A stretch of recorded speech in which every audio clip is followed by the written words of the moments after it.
Hi, it's Kyle from Bitewing Games, and today we're learning how to play Merchants of Andromeda from Allplay. It's designed by Reiner Knizia with development by Robert Hovakimian. It was originally Merchants of Amsterdam and has now been updated with some new updates. I'm not going to do a full how to play. I'm going to wait until the game's completed, fulfilling from Kickstarter, and I have an actual copy instead of a PNG here.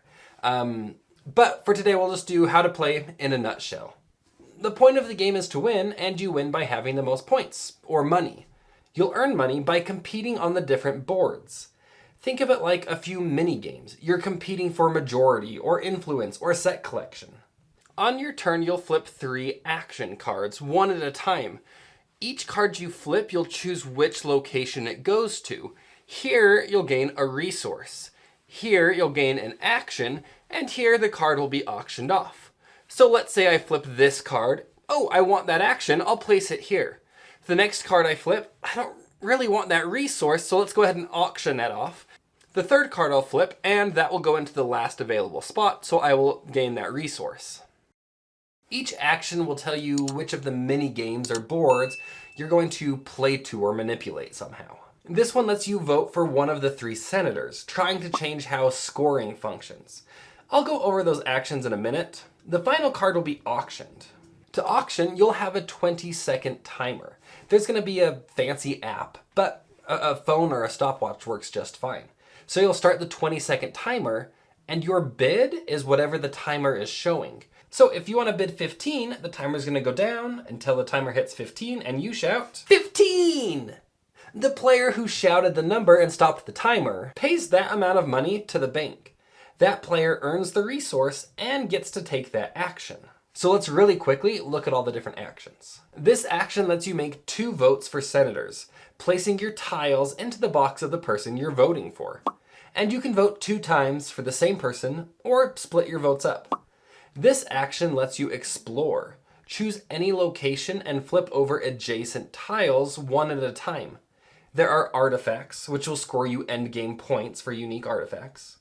There are tiles with goods, which will let you move up the goods track. And there are curses. As you can imagine, those are bad. You can flip as many tiles as you want. If you stop before you hit a curse, you get 2 tiles. If you hit a curse, you just get 1 tile. You'll flip those tiles back face down, so try to keep track of where stuff is hidden. After taking tiles, place your own tiles on those open spaces. You'll get money for having majority later on. The next action is the Andromeda action. The card tells you which locations you can build on the Andromeda. If you close both sides of a bridge, you gain bonus money. The player with the most connected tiles will win majority and earn money throughout the game. The final action is fight. Roll the dice, pick 3 of the dice, and move enemy ships on those tracks. So here you'd move the enemy ship on the 2, and move the enemy ship 2 spaces on the 4. The other 2 dice you get to keep. Place a tile on the bottom-most space of those tracks. Some spaces will award you goods, and you can even take out enemy ships. At certain points, you'll score for both tiles on the board and for having the most conquered ship tiles. So on your turn, you'll flip 3 cards, gain 1 resource, take 1 action, and auction 1 card. Then the next player goes. But not all of the cards are action cards. Some cards will move the event marker forward. The event track tells you unique actions to take, or has you score for the boards. So this event lets each player make a vote for a senator. This event scores the senators. So the senator with the most votes enters play and will change scoring in a unique way. The other senators don't enter play, but they will give money to the people who gave them the most votes. This event will trigger good scoring. Each good gets ranked for how valuable it is. It's simply the goods with the rightmost tile are the most valuable and will earn more money for those players. The less valuable goods, the one with tiles further to the left, award less money. And if you have all 4 of your markers reach certain check marks, you get to place an extra tile onto the Andromeda board. The other events are going to do pretty similar things just for the different boards. There's events to score for the fight track, so you'll look at majorities on the board and who has the most conquered ships, and you'll score points. Other events will have you score points for the Andromeda. This event triggers scoring for the Explore board. Some of the event spaces will have you reveal a card and choose one of two actions to take: gaining a good or paying money to gain two goods. You'll take turns flipping cards, placing the action cards here, and moving the event marker forward. Once the deck is empty, you'll move on to final scoring, which is essentially just scoring each of the boards one additional time.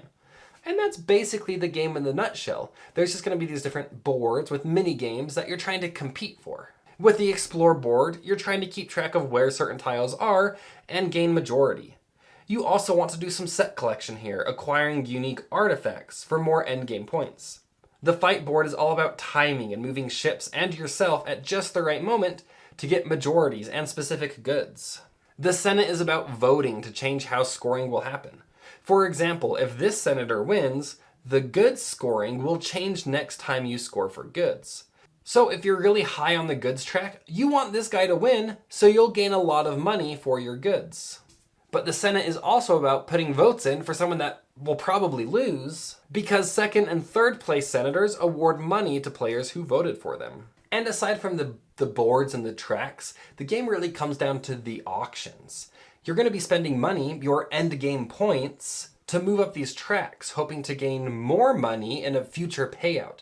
So there's some push your luck, some taking risks of how much can you invest now to hopefully make more in the future.